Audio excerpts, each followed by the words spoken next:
3.2ல 4th first subdivision பார்க்கலாம். Simplify பாருங்கள்.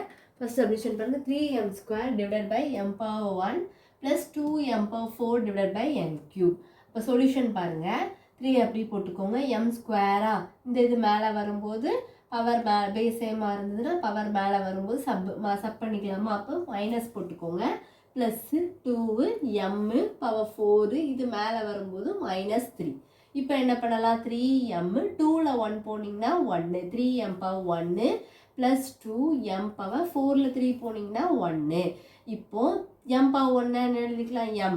So 3m plus இது m⁴ என்னது m 2m போட்டாச்சா? இப்போ ரெண்டுமே உங்களுக்கு சேமாக இருக்குது. இங்கே பவர் 1 தான் சேம் தான். அப்போ நம்ம ஆட் பண்ணிக்கலாம். இப்போ இங்கே m² இருக்குது, இங்கே m² இருக்குன்னா நம்ம ஆட் பண்ணிக்கலாம். சேமாக இருந்ததுன்னா வேரியபிள் சேமாக இருந்ததுன்னா நீங்கள் ஆட் பண்ணிக்கலாம். அப்போ 3யும் 2யும் ஆட் பண்ணிங்கன்னா என்ன வரும்? 5m. அப்போ ஃபைனல் ஆன்சர் வந்து உங்களுக்கு என்ன கிடச்சிருச்சு?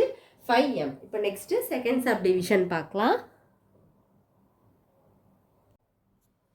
எக்ஸசைஸ் 3.2ல 4th subdivision 4th second subdivision பார்க்க போகிறோம்.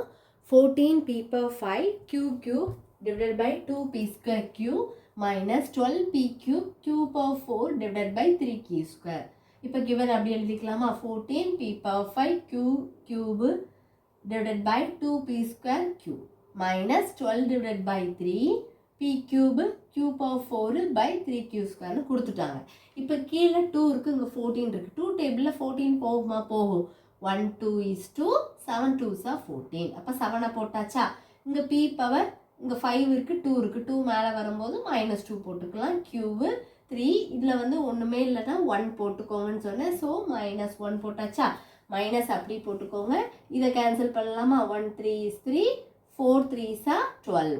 ஸோ 4 p³ ஏன்னா கீழே p இல்லை. ஸோ அப்போ மேலே உள்ளது அப்படி போட்டுக்கணும். p³ க்யூவில் வந்து பவர் 4 இது மேலே வரும்போது -2.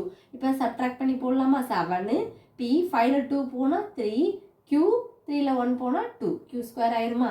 -4 இது p³ இது வந்து என்னது? 4ல் 2 போனால் 2 q². இப்போ ரெண்டு வேரியபிள் எல்லாமே சேமாக இருக்குது. இங்கேயும் p³ q², இதுவும் p³ q². அப்போ நடுவில் மைனஸ் இருக்கனால 7லேருந்து 4 சப்ட்ராக்ட் பண்ணலாமா? அப்போ 7லேருந்து 4 சப்ட்ராக்ட் பண்ணிங்கன்னா உங்களுக்கு என்ன கிடைக்கும்? 3.